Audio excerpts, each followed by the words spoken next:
Welcome to TWS academy. Railway পরীক্ষার তারিখ ঘোষিত হয়ে গেছে, অর্থাৎ এই তারিখের মধ্য থেকে এই তারিখের মধ্যে পরীক্ষা হবে এবং অ্যাডমিট কার্ড কবে পাবে এবং শেষ কয়েকদিন তোমার প্রস্তুতি কেমন হবে এবং এক্সাম হলে ঢোকার আগে তোমাকে কি কি নিয়ম মানতে হবে সেই সমস্ত বিষয়গুলো নিয়ে আজকে আলোচনা করব। তাই শেষ পর্যন্ত অবশ্যই ভিডিওটি দেখো প্রথমে হচ্ছে যে রেলওয়ে সিলেকশন পেতে গেলে তোমাকে কয়েকটি বিশেষ নিয়ম কিন্তু তোমাকে মানতে হবে এবং তার সাথে সাথে কয়েকটা জিনিসও তোমাকে ক্যারি করতে হবে, সেগুলো আমরা আলোচনা করব। দেখো প্রথমে হচ্ছে এক্সাম ওভারভিউ এর ক্ষেত্রে পরীক্ষার তারিখ 3 তারিখ থেকে অর্থাৎ 3 আগস্ট থেকে 21 আগস্ট পর্যন্ত পরীক্ষা একটানা চলবে। কারণ রেলওয়ে পরীক্ষা একবার হয় না, অনেকগুলো শিফটে হয়, অনেকগুলো দিন ধরে চলমান একটা প্রক্রিয়া বলা যেতে পারে। অর্থাৎ 3 তারিখ থেকে 21 তারিখ পর্যন্ত পরীক্ষা হবে।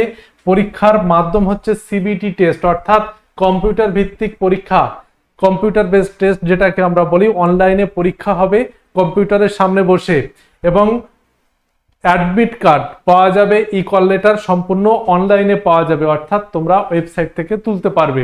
এবারে দেখো পরীক্ষার 10 দিন আগে তুমি তোমার সিট কোথায় পড়েছে, তোমার শহর, তোমার তারিখ, ঠিক আছে, কবে পরীক্ষার ডেট, সেগুলো সবগুলোই জানতে পারবে। আর SC/ST-দের ক্ষেত্রে ট্রাভেল অথরিটি, অর্থাৎ তাদের যে যাতায়াতের ছাড় দেওয়া হয় সেই অথরিটিটা ডাউনলোড করতে পারবে তার পরীক্ষার 10 দিন আগে থেকে। অর্থাৎ তার এক্সাম যেদিন হবে 3 তারিখ থেকে 21 তারিখের মধ্যে, তার এক্সামের থেকে 10 দিন আগে সে পরীক্ষার তার মানে শহর এবং তারিখ সে কিন্তু জানতে পারবে।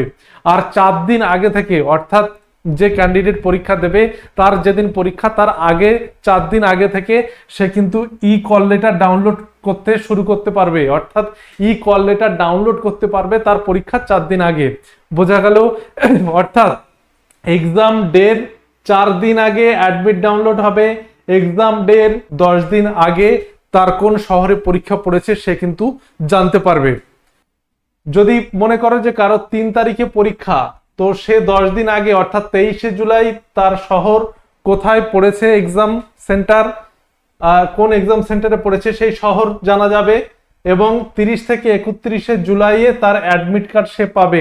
কারোর যদি পরীক্ষা 3 আগস্টে হয় তাহলে সে 23শে জুলাই সিটি জানতে পারবে এবং অ্যাডমিট কার্ড পাবে 30 থেকে 31 এই দুদিনের মধ্যে সে অ্যাডমিট কার্ড পাবে। যদি কারো পরীক্ষা 20 আগস্ট হয় সে সিটি জানতে পারবে 10 আগস্ট এবং 16 আগস্ট সে কিন্তু অ্যাডমিট কার্ড পাবে। এটাই বলা হয়েছে যে এক্সাম ডের 10 দিন আগে, তার এক্সাম ডের 10 দিন আগে সে শহর জানতে পারবে, 4 দিন আগে অ্যাডমিট ডাউনলোড করতে পারবে। তো পরীক্ষার ঢোকার আগে এক্সাম সেন্টারে তোমাকে কি যাচাইকরণ করা হবে? অবশ্যই তোমাকে ই কল লেটার তো নিয়ে যেতে হবে, তার সাথে সাথে কোনো ধরনের ইলেকট্রনিক গেজেট তোমার সাথে যাবে না, একটা আইডেন্টিটি প্রুফ যাবে। সবচেয়ে ভালো হয় আধার নিয়ে গেলে এবং সেখানে নিয়ে যেতে হবে। কারণ আধার ভেরিফিকেশন কিন্তু ওখানে হবে। সহজভাবে প্রবেশ করানোর জন্য আধার ভেরিফিকেশন সেখানেই হবে। পরীক্ষায় প্রবেশের আগে আধার লিঙ্কযুক্ত বায়োমেট্রিক অথেন্টিকেশন কিন্তু সেই জায়গাটায় করা হবে। তাই আধারে যাদের লক আছে তারা অবশ্যই এক্সামের আগে লকটা ছাড়িয়ে নেবে এবং যাদের আধার রয়েছে তারা অবশ্যই সঙ্গে করে নিয়ে যাবে এবং কোনো ধরনের ইলেকট্রনিক গেজেট কিন্তু সঙ্গে যাবে না, এটা কিন্তু মাথায় রাখবে। এবারে এক্সাম তো হবে, তো নতুন যারা পরবর্তী প্রস্তুতির জন্য শুরু করতে চলেছো তাদেরকে জানিয়ে রাখি যে সিলেবাসটা কি, বা যারা এখনো পর্যন্ত পড়াশোনা শুরু করনি অথচ 20-22 দিনে তারা কি পড়বে তাদের জন্য এটা ভালো করে দেখে নাও। যে সাধারণ বুদ্ধি অর্থাৎ রিজনিং 30টা থাকবে 30 মার্কের, ম্যাথমেটিক্স থাকবে 25 মার্কের 25টা কোশ্চেন, সাধারণ বিজ্ঞান থাকবে 25 এবং general awareness and current affairs থেকে থাকবে 20টা প্রশ্ন। তাহলে টোটাল 100টি প্রশ্ন থাকছে, 100 মার্কের, সময় হচ্ছে 90 মিনিট। মাথায় রাখবে সিবিটি পরীক্ষায় যে পরীক্ষাটা হবে 100 মার্কের পরীক্ষা, 100 নম্বরের এবং 90 মিনিট, এটা কিন্তু তোমাদেরকে খেয়াল রাখতে হবে, অনেক সময় অনেকে কোশ্চেন পড়তে পড়তে অনেকটা টাইম চলে যায়, সেক্ষেত্রে 50 থেকে 60টা কোশ্চেন সে অ্যাটেন্ড করতে পারে, বাদ বাকি সে মানে চোখেও দেখতেও পায় না। তো এরকম যেন না হয় সেজন্য নিজেদেরকে আগে তৈরি করতে হবে। এখানে সেটাও বলা রয়েছে যে শেষ কয়েকদিন তুমি কিভাবে প্রস্তুতি নেবে। তো 100 নম্বরের পরীক্ষা গ্রুপ ডির এক্সামের প্রথম স্টেজ। তো নেগেটিভ মার্কিং এর ঝুঁকিও কিন্তু রয়েছে, সেক্ষেত্রে যারা আমাদের ব্যাচের পেইড ব্যাচের স্টুডেন্ট তাদেরকে পরিষ্কারভাবে বুঝিয়ে দেওয়া হয়েছে নেগেটিভ কিভাবে এড়ানো যাবে, নেগেটিভ এড়িয়ে কিভাবে কৌশলে সঠিক উত্তরটি করতে হয়। এবং ঝুঁকির হিসাব কি হচ্ছে, যেটা হচ্ছে যে 3 ভাগের 1 ভাগ নাম্বার কাটা যাবে, মানে কি 3টি ভুল করলে 1 নাম্বার কিন্তু তোমার নাম্বার কাটা যাবে, অর্থাৎ সঠিক উত্তরের সম্পূর্ণ নম্বর 1 নম্বরটা বাতিল হয়ে যাবে। অর্থাৎ 3টি ভুল করলে 1 নম্বর কাটা যাবে এবং 1টি ভুল করলে সেই অনুপাতে নাম্বার কিন্তু কাটা যাবে। তাহলে বাছাই প্রক্রিয়া, পুরো যে ব্যাপারটা গ্রুপ ডি পরীক্ষার পুরো বাছাই পর্বটা কেমন হয়, প্রথমে হচ্ছে কম্পিউটার বেসড টেস্ট, যেটা এতক্ষণ ধরে দেখালাম 100 মার্কের 100টি প্রশ্ন 90 মিনিট। এরপরে হচ্ছে পেট শারীরিক দক্ষতার পরীক্ষা এবং তার সাথে সাথে ডকুমেন্ট ভেরিফিকেশন এবং শেষে মেডিকেল এক্সামিনেশন, অর্থাৎ মেডিকেল বলা যায়। তাহলে বাছাই প্রক্রিয়ার ধাপগুলো ভালো করে দেখো, সিবিটি, পেট, ডকুমেন্ট ভেরিফিকেশন, মেডিকেল এক্সামিনেশন, বোঝা গেল।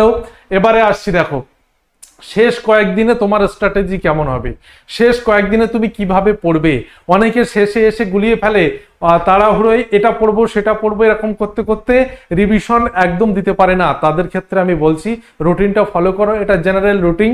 তোমরা যদি মনে করো এতে এডিট করে নেবে, কোনো সমস্যা নেই, তোমরা রুটিনটা বানিয়ে নিজের মতো করে পড়তে থাকো। প্রথমে দেখো যেটা যে সকাল 6টা থেকে 8:30-এর মধ্যে তুমি সায়েন্স রিভিশন দেবে। যারা আমাদের পেইড ব্যাচের স্টুডেন্ট তারা স্যারেরা যেভাবে বলেছেন ঠিক আছে সেভাবে করবে, এই রুটিনও ফলো করতে পারো। তাহলে 6টা থেকে 8:30-এ তুমি উঠলে তুমি সেখান থেকে 8:30 পর্যন্ত সায়েন্স পড়বে, কারণ সকালে উঠে আমাদের প্রথমে ব্রেন পরিষ্কার থাকে এবং সেখানে তুমি সায়েন্স পড়লে সেটা আরো বেশি এফেক্টিভ হবে। যেটা 25 মার্কের যেটা সায়েন্স রয়েছে ঠিক আছে 6:30 থেকে 8:30-এর মধ্যে সেটা কিন্তু তুমি পড়বে। এবং 9:30 থেকে 11:30 পর্যন্ত তুমি ম্যাথ প্র্যাকটিস করবে, ঘড়ি ধরে ম্যাথ প্র্যাকটিসটা করবে।